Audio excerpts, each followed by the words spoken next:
Level Rise Committee quarterly update from the illustrious chairman, Mr. Wayne Pathman. Is he in? He is here. He's the beacon of light at the end of our day.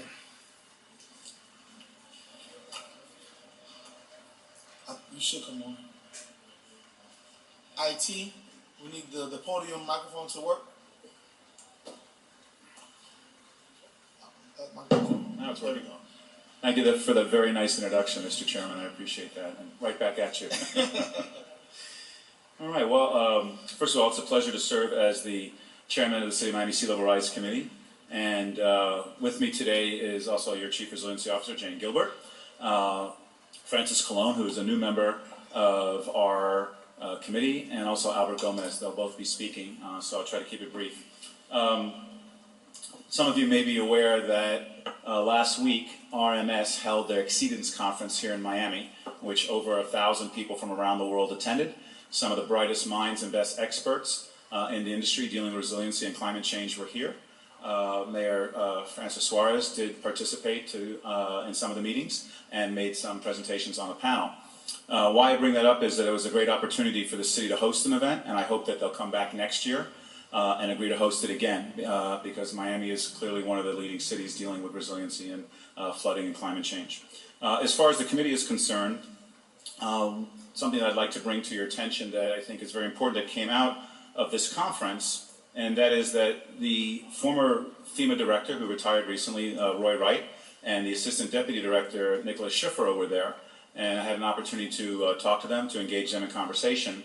And in a panel that they were on, they indicated that they believe that the National Flood Insurance Program will be going to risk-based assessment in 2 to 3 years. If you recall, I've talked about that before in front of the Commission. And as the chairman of the committee, and I think I can speak on behalf of the entire member of the committee, that this is really the tip of the spear. If this happens, this is a game changer for our city. This is something that the Commission and the administration need to take very seriously. I spoke to them, like I said, privately as well, and they confirmed that this is in fact going to happen. Now what that means, yes? Who makes the decision whether or not they go to a risk-based assessment? Ultimately, it's I think a combination of both being recommended by the NFIP and FEMA, and Congress will make that ultimate decision. But in committee meetings that they had last year, as well as some earlier this year, it seems to be the direction that they are going in, and it's really out of necessity. The program really isn't designed to do what they're asking the program to do, to ensure all of these areas that are at risk from flooding. And as you know, from the hurricane and what happened in Houston, Houston has not been described as a flood zone area. It is now. And they know they're going to have continuous flooding there because of the way that city is designed and the way their zoning works, and the fact that heavy rainfalls continue more frequently than they ever did. So as the pool grows and more areas need the assistance of the program, those areas that are at high risk have to start paying a higher premium. And clearly South Florida is one of the ones that is high risk and is ground zero, as many studies have shown, for the most economic risk to sea level rise due to flooding. So what does that mean? It means that ultimately we're going to see some very, very, some increased in our premiums for flood insurance, which will affect banking, will affect bonding, and affect taxation, something that everybody here is very sensitive to. I think that initially you'll see 20 to 25% increases in premiums. Obviously, the higher the risk, the more expensive the property, the higher premium you're going to pay. But that's just the beginning. And eventually, you're going to see over the next 10 or 15 years, probably 100 to 200% increase in high-risk areas for premiums for flood insurance. And why do I say that? Because in 2012, Congress passed the Brigate Waters Act, which took off all the subsidies and basically went to a risk-based premium design. There was an outcry for all coastal communities in all states saying to Congress this just can't be allowed. In 2014, they came up with the Affordability Act, which basically put subsidies back on but allowed increases. What we're going to see is a combination of the two, is something that is going to be called risk-based assessment. And what we're trying to do as a committee, and what we really want your support for, is that I proposed, along with my committee members, an idea about a month and a half ago, that we create a City of Miami Risk Action Plan, RAP for short. And it would be directly associated with dealing with risk issues, not to ignore any of the other issues that are impacted by sea level rise or flooding, but directly address risk, because our financial institutions around the world are looking at this issue very closely. And I guess the best example I could give you as to what we're going to try to do and hopefully propose something to the Commission before the end of the year is if you look back to 1992 when we had Hurricane Andrew. After Hurricane Andrew, the South Florida Building Code was changed to the Florida Building Code. And what we did was we made the code basically the most resilient code to hurricanes in the entire country. And as a byproduct of that, insurance stayed at bay because we addressed risk and we addressed their risk. So insurance didn't skyrocket through the roof, and we built better homes and better buildings and a better community. We have to look at flooding the same way. It's coming. It's something that the world is dealing with. And I can assure you that the economic impacts of what is being discussed around the world today in every institution, every financial institution, is going to come first, long before the water gets here. And when Roy Wright, who I've had the pleasure of knowing, and Nicholas Schifferow for a while, say that this is the direction that the government will be going in, I think you can pretty much take it to the bank. We'll see some modifications, but it will probably be risk-based assessment. So as we move forward at the committee, one of the things that I have asked repeatedly for is to get some funding. Now, I understand about budgets. I appear before you on other matters in my private law practice, but the city needs to look at this issue very seriously, and we need resources. We as a committee are a group of volunteers. We meet once a month. We have workshops in between, which we all volunteer to show up at. We've been working diligently with Francisco Garcia of the Planning Department to try to change the zoning code to make it more resilient as it relates to flooding. But we need outside resources to help us do this 40-year risk plan. It is imperative that this plan or something like it get done. The world needs to know that over the next 40 years, the city of Miami is going to be addressing this risk. It's not a big budget item today, not asking you to build major infrastructure other than what you're going to be working on under the Forever Bond, the $200 million. But we need to let the world know that this is an issue that you're concerned with and that we have ideas on how to deal with it. If not, insurance is going to skyrocket, banking is going to change. You're going to see 30-year mortgages be a thing of the past. The banks are going to ask for additional insurance, excess insurance on flood. So just by way of example, let's say you have, and I'm just picking a round number, $2 million home or $2 million property. Let's say it's a home. Your bank says they want 40% coverage, which would be $800,000 worth of insurance. You can only get $250 today from the federal government, which is probably going to go up to $500, but you still have a gap of $300,000 worth of insurance that you would have to go out to the private sector and you'd have to get that insurance every single year. Otherwise, you'd be in default of your mortgage. This is coming. I have been in a number of meetings on behalf of the city as well as in my law practice with institutional investors and banks that I represent, and they are starting to think this way. These questions are starting to get asked in real estate deals. I can tell you that a year ago, I didn't get the questions that I get today. And one of the more important questions that's coming out today is lenders are not only asking, what are you as a developer going to do to your property in terms of to make it resilient, but what is the city or the county where your property is located going to do in the future so our collateral is protected? So I encourage you to support the idea of our 40-year risk assessment plan, because it's one way of addressing the risk and helping people understand what the city is going to be doing in the future. I think it should be a focused approach. We know that there are other issues that the city has to deal with, but this plan should be basically focused on risk. So at some point in the future, I'll be back to give you an idea of what our outline of our plan is. I certainly want to address any questions that you may have, but I would like you to think going forward about some funding for us to be able to hire outside resources to help us create this plan. I would now, if there are any questions about what I said, if there aren't, I'd like to introduce Frances Colon, and she has a report to make. Or is that Albert, are you going to go next? Frances? Okay. Frances, and then Albert Gomez will be discussing some issues related to zoning. Do any commissioners have any questions? No? Okay. Frances?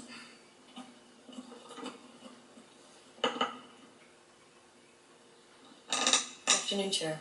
Very briefly, just wanted to introduce myself as the newest member of the Sea Level Rise Committee.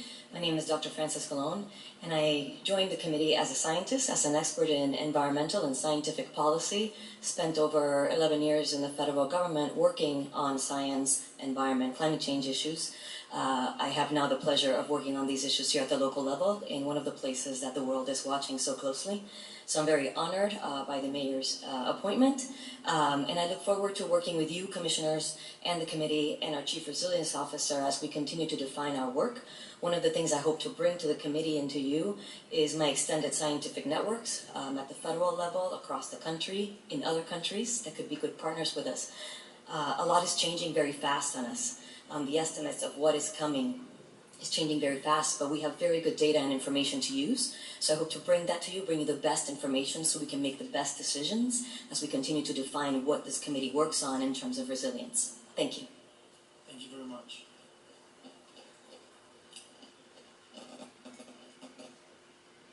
Good afternoon, Commission. First and foremost, I'd like to bring up an agenda item that we've been bringing back and forth and discussing at the committee, which is to bring forward the relationship a little tighter and a little stronger with the Biscayne Bay Marine Health Summit. We put a resolution forward last year to support this summit, and it passed. We had a very successful summit. It was held at FIU. We had over 220 plus stakeholders from state, federal, and local agencies, as well as community members, professors, scientists, that brought an action plan together. We basically have a scorecard piping through Miami-Dade County for the Biscayne Bay.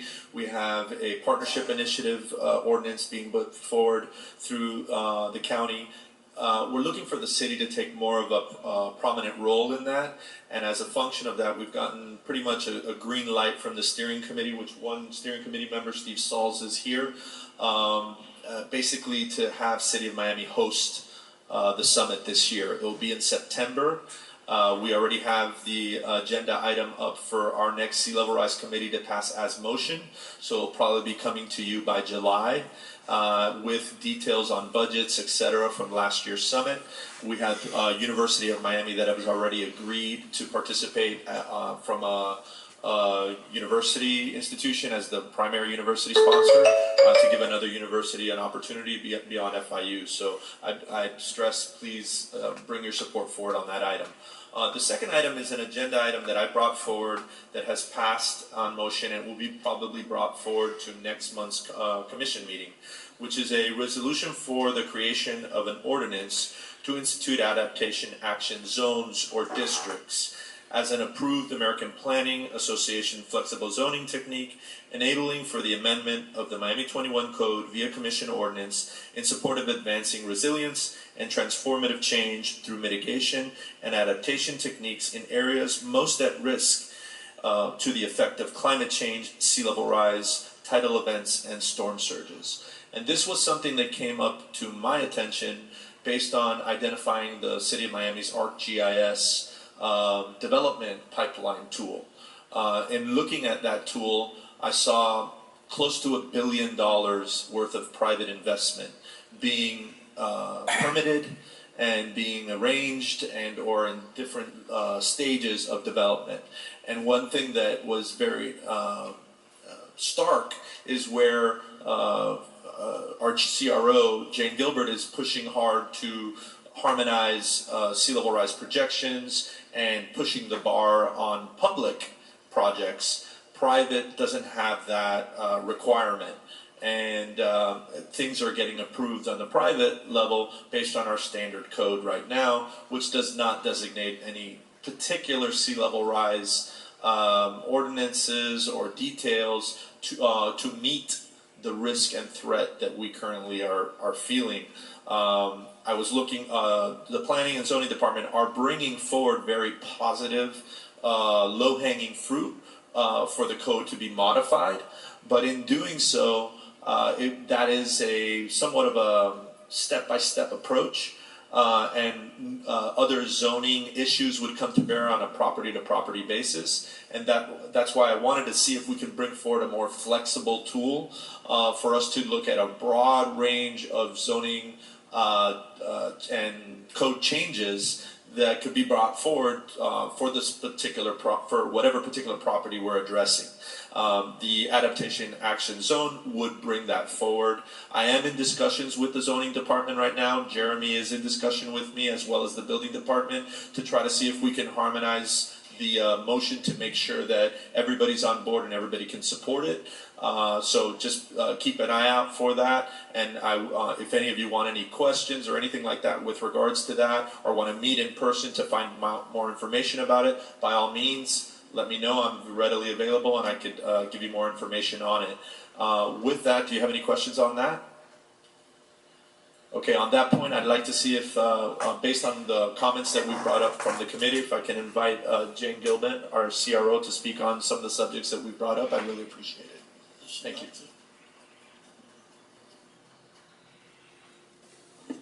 Good afternoon, Jane Gilbert, Chief Resilience Officer. Thank you.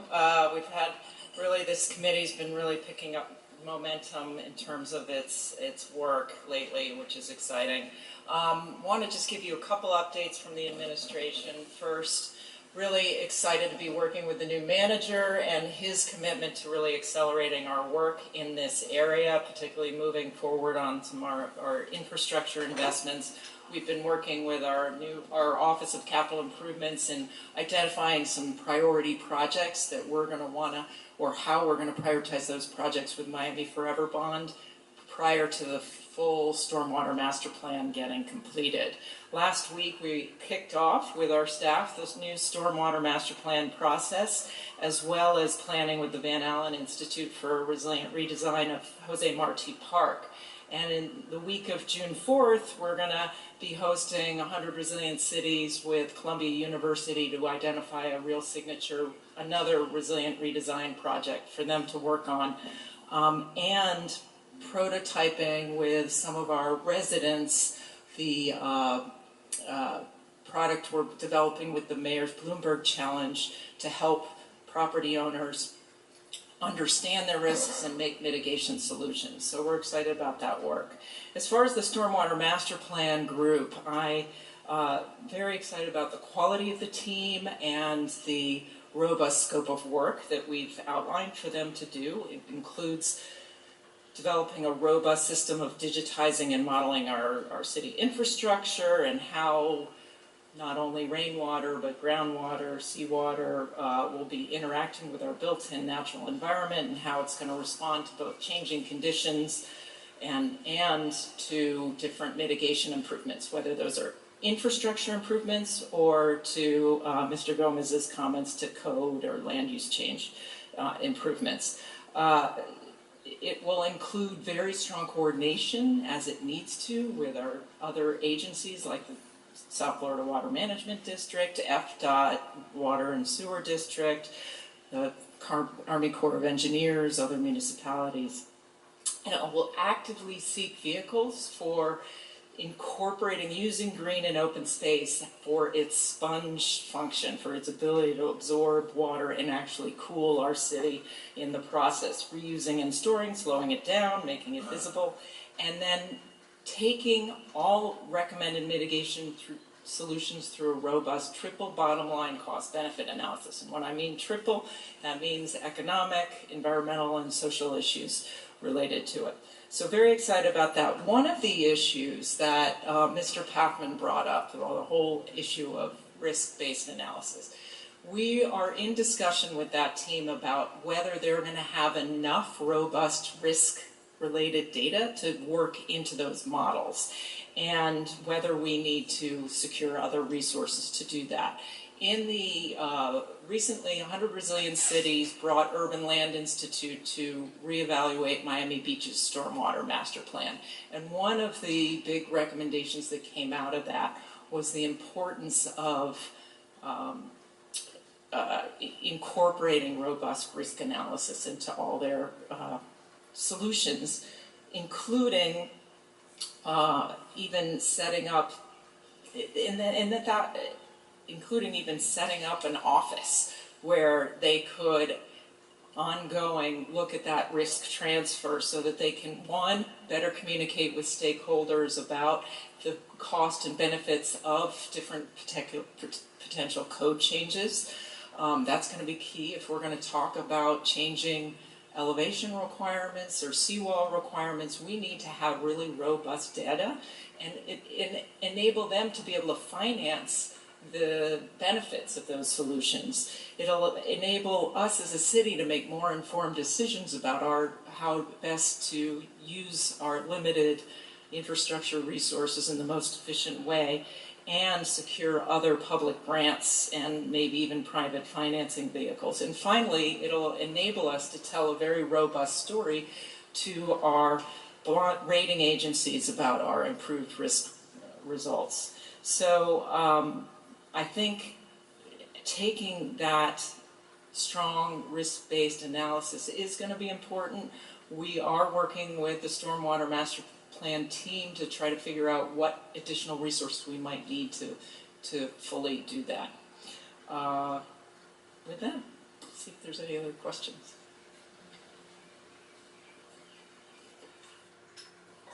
I have a question, Mr. Patrick. Maybe a silly one, but it's a question nonetheless. For public housing, for instance, is the county required to have insurance on their facilities that they provide for housing for others? Well, I can't speak if the county's doing it or not. It would always make sense to have insurance unless you're self-insured, which the counties, the city has sovereign immunity, probably self-insured. But that being said, what is happening around the country and at the highest level of the federal government for the first time last year insured their own insurance for losses due to sea level rise and flooding and saved the country about, I think it was over $1 billion, if I'm not correct, Jane. So new insurance products or ideas are coming about as a result of climate change universally, where even something that was talked about at the conference, how states can work together, let's say Florida and California, and they cross-insure. So if something happens in Florida one year, California helps pay for that loss, and vice versa. So there's lots of new ideas coming out as a result of insurance, and how to insurance, and the federal government for the first time bought reinsurance. And it's something that eventually the city may want to do.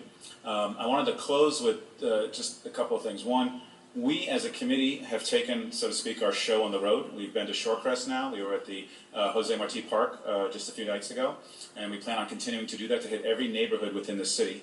The reason for it is we want them to let them know that there is a committee that is addressing issues that they're concerned with. We want them to know that we want to pass along their concerns to you and try to address them as best we can in resolutions that we pass. And so far, it has been extremely well received. We've had very good turnouts at both of the events that we have. So we're going to continue to do that, and wanted you to know that we have outreach, which I think is the first for any standing committee in the city going out to the community as opposed to having their meetings here. Secondly, and I think one of the most important things you need to consider is assess first and plan second. Don't make the mistakes that I believe the city of Miami Beach has made, where they implemented pump programs and street raising programs without assessing first. Last week, the city of Miami Beach residents said, don't raise any more roads. The pump program, I think, has a lot of problems, the way it's designed and how much effluent it pumps into the bay, especially if they add the 70 more pumps that they're talking about. So assessment is key in addressing how your dollars will be spent, whether the program you're thinking about is the right one, and how to best maximize the city's investment into infrastructure.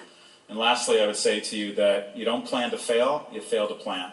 So let's plan together, let's work on this together. It's a very important issue that our city is going to be addressing. The committee has some great recommendations, which I'll be making next quarter, especially on this risk plan that I mentioned today. But we could use some funding. We're not asking for a lot of money, but a few $100,000 would go a long way for helping us get the right experts to help us create this plan. And remember, we're only, part-time, and we're volunteers. This is something that needs to be worked on around the clock if we're going to do it right. So thank you again, and I appreciate the time. Thank you. So